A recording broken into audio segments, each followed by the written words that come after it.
ईदगाह भाग 3। हामिद ने दुकानदार से पूछा, यह चिमटा कितने का है? दुकानदार ने उसकी ओर देखा और कोई आदमी साथ न देखकर कहा, तुम्हारे काम का नहीं है जी। बिकाऊ है कि नहीं? बिकाऊ क्यों नहीं है और यहाँ क्यों लाद लाए हैं? तो बताते क्यों नहीं? क्या पैसे का है? 6 पैसे लगेंगे। हामिद का दिल बैठ गया। ठीक ठीक बताओ। ठीक ठीक 5 पैसे लगेंगे। लेना हो लो, नहीं चलते बनो। हामिद ने कलेजा मजबूत करके कहा, 3 पैसे लोगे? यह कहता हुआ वह आगे बढ़ गया कि दुकानदार की घुड़कियां न सुने। लेकिन दुकानदार ने घुड़कियां नहीं दी, बुलाकर चिमटा दे दिया। हामिद ने उसे इस तरह कंधे पर रखा मानो बंदूक है और शान से अकड़ता हुआ संगियों के पास आया। जरा सुने सबके सब क्या आलोचनाएं करते हैं। मोहसिन ने हंसकर कहा, यह चिमटा क्यों ले आए पगले, इसे क्या करेगा? हामिद ने चिमटे को जमीन पर पटक कर कहा, जरा अपना भिश्ती जमीन पर गिरा दो, सारी पसलियां चूर चूर हो जाए बच्चा की।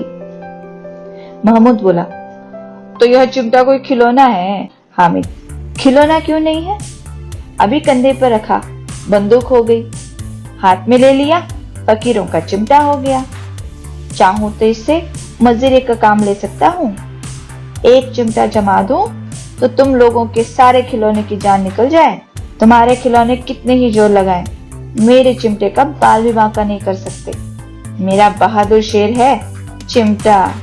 सम्मी ने खजरी ली थी, प्रभावित होकर बोला, मेरी खंजरी से बदलोगे? 2 आने की है। हामिद ने खंजरी की ओर उपेक्षा से देखा। मेरा चिमटा चाहे तो तुम्हारी खंजरी का पेट फाड़ डाल दे। बस एक चमड़े की झिल्ली लगा दी, ठब ठब बोलने लगी। जरा सा पानी लग जाए तो खत्म हो जाए। मेरा बहादुर चिमटा आग में, पानी में, आंधी में, तूफान में बराबर डटा खड़ा रहेगा। चिमटे ने सभी को मोहित कर लिया। लेकिन अब पैसे किसके धरे हैं? फिर मेले से दूर निकल आए हैं। 9 कब के बज गए। धूप तेज हो रही है, घर पहुंचने की जल्दी हो रही है। बाप से जिद भी करे तो चिमटा नहीं मिल सकता। हामिद है बड़ा चालाक, इसलिए बदमाश ने अपने पैसे बचा रखे थे। अब बालकों के 2 दल हो गए। मोहसिन, महमूद, सम्मी और नूरे एक तरफ हैं, हामिद अकेला दूसरी। शास्त्रार्थ हो रहा है। सम्मी तो विधर्मी हो गया, दूसरे पक्ष से जा मिला। लेकिन मोहसिन, महमूद और नूरे भी हामिद से 1-1, 2-2 साल बड़े होने पर भी हामिद के आघातों से आतंकित हो उठे। उसके पास न्याय का बल है और नीति की शक्ति। एक और मिट्टी है, दूसरी ओर लोहा, जो इस वक्त अपने को फौलाद कह रहा है। वह अजय है, घातक है। अगर कोई शेर आ जाए तो मियां भिश्ती के छक्के छूट जाए, मियां सिपाही मिट्टी की बंदूक छोड़कर भागे, वकील साहब की नानी मर जाए, चौंगे के मुंह छुपाकर जमीन पर लेट जाए।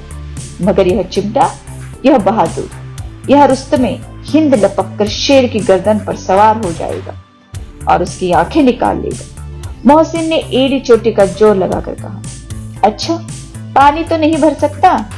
हामिद ने चिमटे को सीधा खड़ा करके कहा, भिश्ती को एक डांट बताएगा तो दौड़ा हुआ पानी लाकर उसके द्वार पर छिड़कने लगेगा। मोहसिन त्रास्त हो गया, पर महमूद ने कुमुक पहुंचाई, अगर बच्चा पकड़ जाए तो अदालत में बंदे बंदे फिरेंगे, तब तो वकील साहब के पैरों पड़ेंगे। हामिद इस प्रबल तर्क का जवाब न दे सका। उसने पूछा, हमें पकड़ने कौन आएगा? नूरे ने अकड़ कर कहा, यह सिपाही बंदूक वाला। हामिद ने मुंह छिड़ाकर कहा, यह बेचारे हम बहादुर रुस्तमे हिंद को पकड़ेंगे? अच्छा लाओ, अभी जरा कुश्ती हो जाए, इसकी सूरत देखकर दूर से भागेंगे। पकड़ेंगे क्या बेचारे? मोहसिन को एक नई चोट सूझी, तुम्हारे चिमटे का मुंह रोज आग में जलेगा। उसने समझा था कि हामिद लाजवाब हो जाएगा, लेकिन यह बात न हुई। हामिद ने तुरंत जवाब दिया, आग में बहादुर ही कूदते हैं जनाब। तुम्हारे यह वकील, सिपाही और भिश्ती लेडियों की तरह घर में घुसे रहेंगे।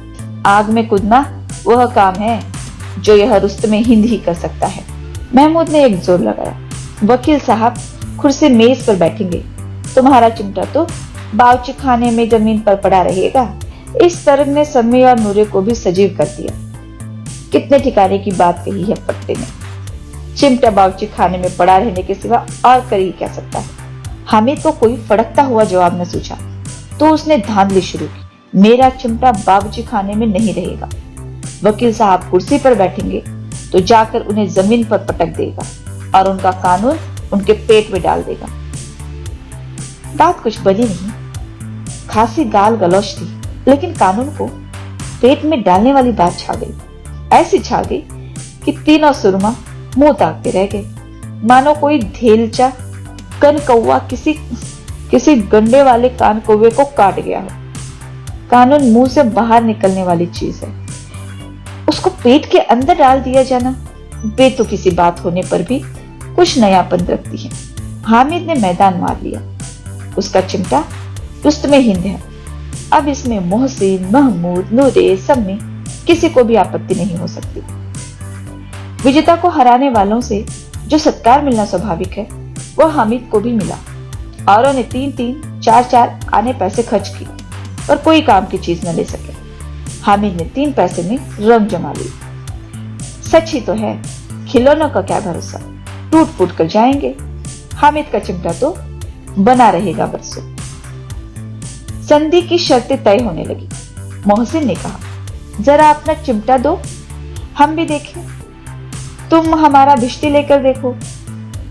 महमूद और नूरे ने भी अपने अपने खिलौने पेश किए। हामिद को इन शर्तों को मानने में कोई आपत्ति न थी। चिमटा बारी बारी से सबके हाथ में गया और उनके खिलौने बारी बारी से हामिद के हाथ में आए। कितने खूबसूरत खिलौने हैं। हामिद ने हारने वालों के आंसू पूछे। मैं तुम्हें चिढ़ा रहा था, सच यह चिमटा भला इन खिलौनों की क्या बराबरी करेगा। मालूम होता है। अब बोले। लेकिन मोहसिन को पार्टी की इस दिलासे में संतोष नहीं होता। चिमटे का सिक्का खूब बैठ गया है। चिपका हुआ टिकट अब पानी से नहीं छूट रहा है। मोहसिन, लेकिन इन खिलौनों के लिए कोई हमें दुआ तो न देगा। महमूद, दुआ को लिए फिरते हो, उल्टे मार न पड़े। अम्मा जरूर कहेगी कि मेले में यही मिट्टी के खिलौने तुम्हें मिले। हामिद को स्वीकार करना पड़ा कि खिलौनों को देखकर किसी की मां इतनी खुश न होगी जितनी दादी चिमटे को देखकर होगी।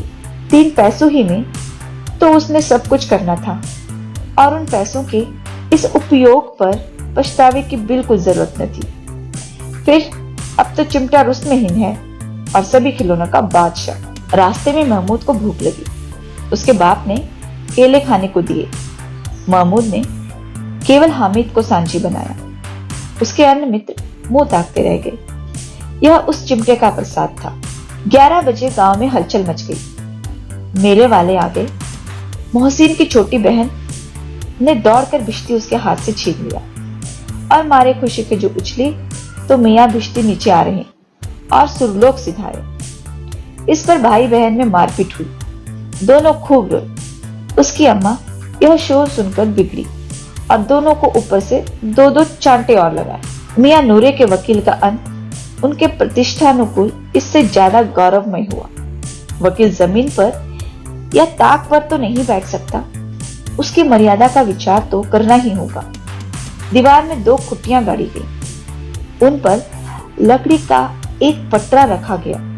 पटरे पर कागज का कालीन बिछाया गया। वकील साहब राजा भोज की भांति सिंहासन पर विराजे। नूरे ने उन्हें पंखा झलना शुरू किया। अदालतों में खस की टट्टियां और बिजली के पंखे रहते हैं, क्या यहाँ मामूली पंखा भी न हो? कानून की गर्मी दिमाग पर चढ़ जाएगी कि नहीं? बांस का पंखा आया और नूरे हवा करने लगे। मालूम नहीं पंखे की हवा से या पंखे की चोट से वकील साहब स्वर्ग लोग से मृत्यु लोग आ रहे हैं और उनका माटी का चोला माटी में मिल गया। फिर बड़े जोर शोर से मातम हुआ और वकील साहब की अस्थि घूर पर डाल दी गई। अब रहा महमूद का सिपाही। उसे चटपट गांव का पहरा देने का चार्ज मिल गया। लेकिन पुलिस का सिपाही कोई साधारण व्यक्ति तो नहीं जो अपने पैरों चले, वह पालकी पर चलेगा। एक टोकरी आई, उसमें कुछ लाल रंग के फटे पुराने चिथड़े बिछाए गए, जिसमें सिपाही साहब आराम से लेटे। नूरे ने यह टोकरी उठाई और अपने द्वार का चक्कर लगाने लगा। उनके दोनों छोटे भाई सिपाही की तरफ से छोने वाले जागते लहो पुकारते चले, मगर रात तो अंधेरा होनी चाहिए। महमूद को ठोकर लग जाती है, टोकरी उसके हाथ से छूटकर गिर पड़ती है और मियाँ सिपाही अपनी बंदूक लिए जमीन पर आ जाते हैं और उनकी एक टांग में विकार हो जाता है। महमूद को आज ज्ञात हुआ कि वह अच्छा डॉक्टर है। उसको ऐसा मरहम मिल गया जिससे वह टूटी टांग को आनन फानन जोड़ सकता है। केवल गुल्लर का दूध चाहिए। गुल्लर का दूध आता है, टांग जोड़ दी जाती है, लेकिन सिपाही को जो ही खड़ा किया जाता है, टांग जवाब दी जाती है। शल्यक्रिया असफल हुई, तब उसकी दूसरी टांग भी तोड़ दी जाती है। अब कम से कम एक जगह आराम से बैठ तो सकता है। एक टांग से तो न चल सकता था, न बैठ सकता था। अब वह सिपाही सन्यासी हो गया है, अपनी जगह पर बैठा बैठा पहरा देता है, कभी कभी देवता भी बन जाता है। उसके सिर का झालरदार साफा खुरच दिया गया है। अब उसका जितना रूपांतरण चाहो कर सकते हो। कभी कभी तो उससे बात का काम भी लिया जाता है। अब मियाँ हमीद का हाल सुनिए। अमीना उसकी आवाज सुनते ही दौड़ी और उसे गोद में उठाकर प्यार करने लगी। सहसा उसके हाथ में चिमटा देखकर वह चौंकी। यह चिमटा कहाँ था? मैंने मोल लिया है। क्या पैसे में? 3 पैसे दिए। अमीना ने छाती पीट ली। यह कैसा बेसमझ लड़का है कि दोपहर हुआ, कुछ खाया न पिया, लाया क्या? चिमटा? सारे मेले में तुझे और कोई चीज न मिली जो यह लोहे का चिमटा उठा लाया? हामिद ने अपराधी भाव से कहा, तुम्हारी उंगलियां तवे से जल जाती थी, इसलिए मैंने उसे लिया है। बुढ़िया का क्रोध तुरंत स्नेह में बदल गया, और स्नेह भी वह नहीं जो प्रगल्भ होता है और अपनी सारी कसम शब्दों में बिखेर देता है। यह मुख स्नेह था, खूब ठोस, रस और स्वाद से भरा हुआ। बच्चे में कितना त्याग, कितना सद्भाव और कितना विवेक है। दूसरों को खिलौने लेते और मिठाइयां खाते देखकर इसका मन कितना ललचाया होगा। इतना जब्त इसे हुआ कैसे? वहां भी इसे अपनी बुढ़िया दादी ही याद आई।